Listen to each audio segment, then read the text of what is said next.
감사하네. 감당 못할 그 신 은혜 무엇으로 보답할까. 힘을 다해 봉사하고 생명 다해 충성하리. 병든이 몸 고쳐주신 그 신사랑 고마워라. 능력이 주 바라보며 강건하게 살아가자. 감당 못할 그 신 은혜 무엇으로 보답할까. 힘을 다해 봉사하고 생명 다해 충성하리.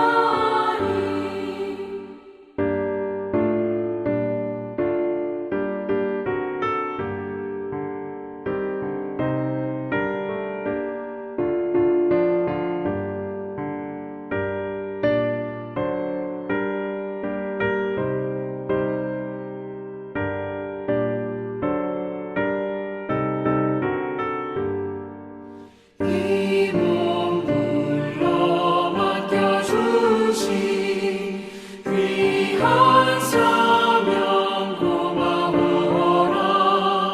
말씀 따라 순종하며 끝날까지 충성하자. 감당 못할 그 신 은혜 무엇으로 보답할까. 힘을 다해 봉사하고 생명 다해 충성하리. 하나님의 자녀 삼은 그 신 은혜 고마워라. 생명의 주 바라보며 하늘나라 들어가리. 감당 못할 그 신 은혜 무엇으로 보답할까. 힘을 다해 봉사하고 생명 다해 충성하리. 아멘. 사랑하는 성도 여러분, 또 오늘도 주 안에서 또 복되고 귀한 하루가 또 여러분들의 삶 속에 부어지기를 바랍니다. 우리가 이 땅에 살아가면서요, 우리가 이틀 전에도 얘기했지만 원치 않은 그러한 경험을 해야 될 때가 있습니다. 그 중에서 하나가 바로 남자들에겐 군대라고 얘기를 했습니다. 제가 후배가 있는데요, 그 후배가 얼마나 군대 가기가 싫었으면은 일부러 허리가 나가게 막 이렇게 혹사시켜서 결국은 허리 디스크 판정 받아서 군대를 안 간 그러한 청년이 있습니다. 그런데 그 후배를 보면서 오직 정말 가기 싫었으면 저렇게까지 할까. 차라리 갔다 오는 게 더 나을 텐데. 그래서 몸이라도 지키는 게 나을 텐데. 참 그러한 안타까운 생각을 했던 적이 있거든요. 근데 요즘에도 보면은 우리 삶 속에 우리가 원치 않은 그러한 그러한 일들이 있을 때, 환경이 있을 때, 그때 우리가 어떤 선택을 해야 되는지에 대해서 잘못 그렇게 판단하는 사람들이 참 많더라고요. 여기 오늘 이 본문을 보면은 이들이 지금 원치 않은 그런 환경 속에 다 이제 거하게 됩니다. 그때 그 환경을 우리가 탓하고 또 어떠한 그 위기를 모면하기 위해서 또 여러 가지 그러한 술수와 또 어떤 방책을 내지만 실질적으로 정말 그들에게 주어진 그런 옵션이 그렇게 많지 않았다는 것입니다. 어떻게 보면 이들은 이제 한 번도 경험해보지 못했던 그런 포로 생활을 이제 해야 되는 그런 운명에 놓여 있잖아요. 그리고 이 포로 생활이 얼마나 비참한지 상상만 우리도 할 뿐이지 우리도 경험이 없기 때문에 이러한 나라를 잃어서 정말 주권도 없고 또 아무런 권리도 없고 자기 재산 다 뺏기고 남의 밑에 들어가서 시키는 것만 해야 된다는 그러한 삶을 살아갈 때는 굉장히 두렵고 불안했을 겁니다. 그래서 오늘 예레미야는요, 너희들이 이제 앞으로 그런 일을 당하게 될 터인데 그런 포로 생활에 너희들이 이제 그 때가 될 때, 포로 생활을 경험하게 될 때 그때 어떻게 살아야 되는지에 대한 그런 포로 생활 지침서에 대해서 오늘 말씀해 주고 있다는 것입니다. 그래서 때로는 우리가 원치 않은 그러한 환경에 놓여일 때, 우리 인생 속에 원치 않은 그러한 이제 비즈니스 같은 게 망한다든지, 아니면 우리 인생 속에 여러 가지 질병이 온다든지, 또한 우리가 뜻대로 되지 않는 그러한 어려운 환경에 직면할 때 우리가 어떠한 선택을 해야 될지에 대해서 오늘 같이 은혜를 나누기를 바랍니다. 예레미야 29장 1절에서 11절 말씀. 선지자 예레미야가 예루살렘에서 이 같은 편지를 느부갓네살이 예루살렘에서 바벨론으로 끌고 간 포로 중 남아있는 장로들과 제사장들과 선지자들과 모든 백성에게 보냈는데, 그때는 여고니아 왕과 왕후와 궁중 내시들과 유다와 예루살렘의 고관들과 기능공과 토공들이 예루살렘에서 떠난 후라. 유다의 왕 시드기야가 바벨론으로 보내어 바벨론의 왕 느부갓네살에게로 가게 한 사반의 아들 엘라사와 힐기야의 아들 그마랴 편으로 말하되, 만군의 여호와 이스라엘의 하나님께서 예루살렘에서 바벨론으로 사로잡혀 가게 한 모든 포로에게 이와 같이 말씀하시니라. 너희는 집을 짓고 거기서 살며 텃밭을 만들고 그 열매를 먹으라. 아내를 맞이하여 자녀를 낳으며 너희 아들이 아내를 맞이하며 너희 딸이 남편을 맞아 그들로 자녀를 낳게 하여 너희가 거기에서 번성하고 줄어들지 아니하게 하라. 너희는 내가 사로잡혀 가게 한 그 성읍의 평안을 구하고 그를 위하여 여호와께 기도하라. 이는 그 성읍이 평안함으로 너희도 평안할 것임이라. 만군의 여호와 이스라엘의 하나님께서 이와 같이 말씀하시니라. 너희 중에 있는 선지자들에게와 점쟁이에게 미혹되지 말며 너희가 꾼 꿈도 고지 듣고 믿지 말라. 내가 그들을 보내지 아니하였어도 그들이 내 이름으로 거짓을 예언함이라. 여호와의 말씀이니라.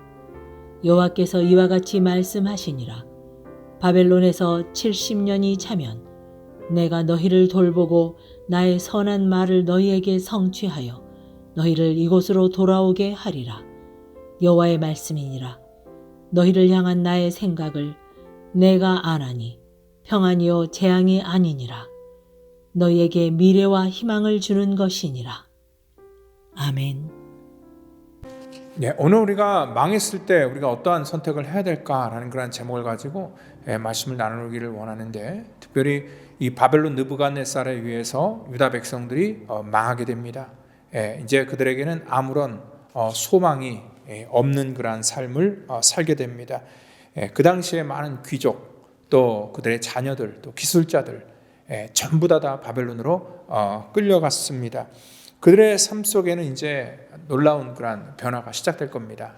아마 벌판에 혼자 남겨진 그러한 느낌일 겁니다. 아무도 자기를 보호해주거나 또 지켜줄 수 없는 그러한 상황에 직면하게 될 것입니다. 어떻게 보면은 하나님도 찾을 수 없는, 완전히 다 자기 삶이 이렇게 내던져져 버린, 그 하나님께 버림받은 그러한 느낌으로 그들은 이제 살아가게 될 것입니다. 아마 그들의 삶 속에 굉장히 후회하면서 눈물을 흘릴 그런 날들이 많을 것입니다. 시편 137편에도요, 우리가 바벨론 강변 곳곳에 앉아서 시온을 생각하며 울었다라고 이렇게 표현합니다. 정말 이 타향살이를 하는 것도 서러운데, 그들은 주권도 빼앗기고 하루아침에 이러한 그 노예 신분으로 전락돼서 살아간다는 것 자체가 굉장히 아마 비참하고 하루하루가 힘들었을 겁니다. 그들의 마음속에는요, 한편은 이제 남은 생을 어떻게 살아가야 될까라는 그런 막연한 두려움도 있고요. 또한 한편으로 마음속에 막 분노, 왜 내 인생이 이렇게 될까 하는 그런 분노와 억울함 같은 것들이 그의 삶 속에 아마 넘쳤을 것입니다. 하루아침에 어떤 귀족, 다른 사람을 이렇게 부리고 호령하면서 살았던 그러한 사람이 하루아침에 노예가 되어서 다른 사람 시중을 두는 그러한 완전히 극단적인 그러한 이 위치에 그들은 놓일 수밖에 없었다는 것입니다. 오늘 바로 이러한 사람들이 처한 그러한 삶 속에서 얼마나 낙담하고 실망이 클까요? 이 땅에 우리도 살아가면서 원치 않게 사업이 망하거나 아니면은 뭐 원치 않은 그런 질병을 통하여서 참 하루아침에 갑자기 우리의 그런 삶의 모든 환경들이 뒤바뀌어 버린 그러한 운명을 맞이한 그리고 그런 경험이 있는 분들이 있을 겁니다. 이 코로나 환경 때문에 이 코로나로 인하여서 정말 우리의 일상적인 루틴이 다 무너져 버려서 갑자기 이러한 위기에 처했는 그러한 성도들도 분명히 아마 있을 겁니다. 이들의 마음속에는 아마 이러한 생각이 있어요. 혹시나 하는 마음이 있어요. 왜냐하면 우리 어저께도 말했던 것처럼 하나냐라는 그러한 거짓 선지자가 얘기할 때 2년이 되면은 우리가 다시 고향으로 돌아갈 수 있을 것이다라는 그러한 아마 기대를 아직도 갖고 있는 사람들이 아마 있었을 겁니다. 그래서 뭐 2년이라는 그러한 세월 좀 참아보자라고 이렇게 서로 다독이기도 아마 했을 겁니다. 그런데 예레미야는요 그러한 헛된 꿈을 꾸고 있는 사람들에게 5절부터 시작해서 꿈을 깨라라고 이렇게 얘기를 합니다. 여러분들 그런 헛된 생각이랑 아예 하지도 마시기를 바랍니다. 그런 얘기를 하는 거죠. 어떻게 보면 김 빼는 얘기죠. 근데 현실적인 얘기입니다. 아무리 뭐 망한 사람한테 가서 뭐 당신 이제 뭐 내년이면 다 원상복구하고 다시 일어날 겁니다. 아무리 그렇게 얘기해봤자 소용이 없습니다.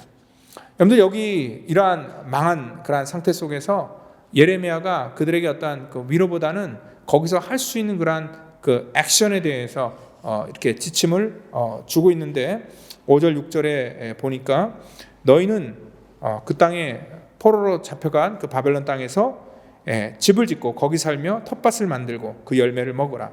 아내를 맞아요 자녀를 낳으며 너희 아들이 아내를 맞아요 너희 딸이 남편을 맞아 그들로 자녀를 낳게 하여 너희가 거기서 번성하고 줄어들지 아니하게 하라 얘기를 하고 있습니다. 그러니까 일상적인 삶을 거기서 살라는 겁니다. 그러니까 사실 이렇게 마음이 붕 떠 있으면 아무것도 못 하잖아요. 언제 또 다시 고국으로 갈지 모르는데 괜히 여기다가 뭐 집 짓고 뭐 여기 막 수고하고 뭐 애 낳고 뭐 이렇게 살아본 것보다는 차라리 지금은 잠깐 홀드하고 있다가 나중에 우리가 본국으로 돌아가게 될 때, 고향으로 돌아갈 때 그때 빨리 움직여야지라고 아마 생각했던 사람도 있을 겁니다. 근데 그런 헛된 꿈 꾸지 말라고 얘기하면서 차라리 그 땅에서 이제 미래를 기약하면서 거기서 너네들 살 궁리를 하라라고 하면서 지금 현실적인 그러한 조언을 해주고 있다는 것이죠. 왜냐하면 예레미야는 알고 있었어요. 그들이 거기 잡혀갔는데 그들 세대 속에서는 돌아오지 못한다는 것을요. 하나님께서 구체적으로 정해준 그러한 기간이 70년이다라고 그렇게 말씀하고 있기 때문에 그렇다는 것입니다. 그러니까 이 70년이라는 기간이 찰 때까지는 어쩔 수 없이 너희들이 거기서 생활을 할 수밖에 없기 때문에 거기서 어떠한 기대를 갖지 말고 차라리 자식 많이 낳고 정말 너희들의 그러한 민족이 끊이지 않도록 거기서 계속 어떤 기회를 바라보면서 그냥 현실의 삶에 그렇게 적응하면서 살아라라는 그런 얘기입니다. 여러분들 만약에 이 사람들이 뜬구름만 잡고 이 현실 속에서 손을 놓고 마치 요즘 같으면 뭐 망연자실해서 그냥 소주나 맨날 마시고 자기 신사나 한탄하면은 아무런 소용이 없다는 겁니다. 이들은 어차피 망했습니다. 어차피 포로가 되었습니다. 이 포로가 된 상황 속에서 제일 그들이 할 수 있는 선택은 뭐냐면 미래를 기약하면서 현실을 직시하는 것이고 현실 속에서 어떠한 최선의 선택을 하는 것, 그것이 가장 복된 선택인 것을 오늘 예레미야는 그들에게 말씀하고 있다는 거죠. 특별히 오늘 이러한 상황 속에서 우리가 뭐 감사하라 얘기를 할 때 아무리 믿음 좋은 사람도요 이런 상황 속에 사실 감사하는 사람이 몇 명이나 되겠습니까? 그렇지만 우리가 우리 인생 속에 원치 않은 그러한 일들을 당했어도요 오늘 예레미야는 거기서 좌절하지 말라라고 이렇게 얘기를 합니다. 이 시간도 역시 하나님께서 당신들에게 허락한 시간이고 우리가 계속 예레미야 메시지를 통해서 얘기하지만 지금 이렇게 포로가 되어서 나라가 완전히 패망하여서 이러한 일들을 경험한 것도 뭐냐면 너희들의 완악한 그러한 선택의 결과였고, 또 하나님께서는 그러한 곧은 목을 이러한 일들을 통하여서 다시 꺾으시고 부드럽게 만드는 것이 하나님의 그러한 계획이다라는 것들을 말씀하고 있습니다. 우리가 이러한 환경 속에서 막 비현실적으로 생각을 하면서 막 괜찮아질 것이다 라고 막연하게 그렇게 기대하기보다는요, 사실 감정을 컴다운하면서 오늘 10절, 11절을 통하여서 다시 한번 그들에게 얘기를 해줍니다. 그게 무슨 말씀이냐면요, 이 10절, 11절에 뭐라고 얘기를 합니까? 하나님의 계획을 얘기할 때 바벨론에서 70년이 차면 너희를 이곳으로 돌아오게 하겠다라고 그렇게 말씀하고 있습니다. 70년이라는 그러한 기간이 차야 된답니다. 그래야지 너희들이 돌아올 수 있는 것이고, 또한 너희를 향한 나의 생각은 재앙이 아니라 곧 평안이요 너희 장래에 소망을 주려 하는 것이다 라고 이렇게 말씀을 하고 있습니다. 하나님의 본심이 있죠. 지금 이렇게 포로로 끌려간 사람들, 이러한 사람들 자기 신세를 한탄할지 모르겠지만 하나님의 마음은 너희들에게 이것이 재앙이 아니고, 또 너희들에게 이것이 저주와 형벌이 아니라 너희들에게 다시 한번 소망을 주고 또 인생의 기회를 주기 위한 그러한 하나님의 이 섭리와 경륜이라는 것을 깨달으라라고 이렇게 말씀하고 있습니다. 여러분들, 이러한 상황 속에서도 하나님의 말씀을 들을 수 있으면 그 인생이 복입니다. 내가 육신이 아프든 아니면 경제적으로 힘들든 뭐 삶이 퍽퍽하든 그러한 인생의 어려운 가운데서도 주의 음성을 들을 수 있으면 여러분들 정말 다행입니다. 그것이 바로 소망이 있는 것이고, 그 인생이 더 복된 인생이라는 것을 우리가 분명히 아셔야 됩니다. 오늘 저와 여러분들 이 땅 가운데 하나님께서 우리에게 주신 그러한 소망의 소리를 듣기를 원합니다. 우리의 인생의 때를 통하여서 하나님께서 계획하신 그러한 모든 일들 속에 하나님의 그러한 메시지를 어떠한 상황이든지 간에 분별하여 들으시는 바로 그 순간이 우리에게 기회인 것이고, 또 우리에게는 그 순간이 하나님으로부터 다시 우리 죄로부터 돌아키고 하나님께 향할 수 있는 그런 복된 인생의 시간이라는 것을 여러분들 믿으시길 바랍니다. 저와 우리 모든 펠로시교회 성도님들이 참 어렵고 힘든 그러한 시점 속에 우리가 놓여 있지만, 이러한 가운데서도 늘 복된 선택을 하는 우리 모든 성도가 되기를 예수님의 이름으로 축원드립니다. 기도하겠습니다. 주님, 감사합니다. 하나님, 정말 우리 성도들 가운데 어떤 이들은 이 코로나 팬데믹으로 인하여서 참 힘들고 어려운 인생의 때를 맞이합니다. 주님께서 먼저 저들의 삶 속에 하나님의 긍휼로 저들의 모든 어려움의 여건들을 하나님 만져주시고, 또 그러한 환경 속에서 일어날 수 있도록 하나님께서 회복의 은혜를 허락하여 주시고, 또한 저들도 그러한 인생의 기회를 통하여서 주 앞에 다시 믿음으로 돌아올 수 있는 그러한 복된 결단과 또 올바른 선택을 할 수 있도록 하나님 축복해 주시기를 원합니다. 하나님, 우리의 인생의 때를 통하여서 원치 않은 그러한 일들을 만날 때마다 하나님 정말 원망하고 탓하고 또 우리가 좌절하는 것이 아니라 그러한 그러한 과정 속에서도 하나님께서 우리에게 허락하신 기간인 것을 깨닫고 또 믿음의 아름다운 선택을 해나가는 저희들 될 수 있도록 우리를 축복하여 주시옵소서. 오늘도 우리 펠로시교회 모든 성도 축복하시고, 또 내일 드려질 거룩한 주일 예배를 통하여서 하나님의 놀라운 기름 부으심과 하나님의 은혜를 허락해 주시옵소서. 모든 것 감사하며 사랑이 많으신 예수님의 이름으로 기도드립니다. 아멘.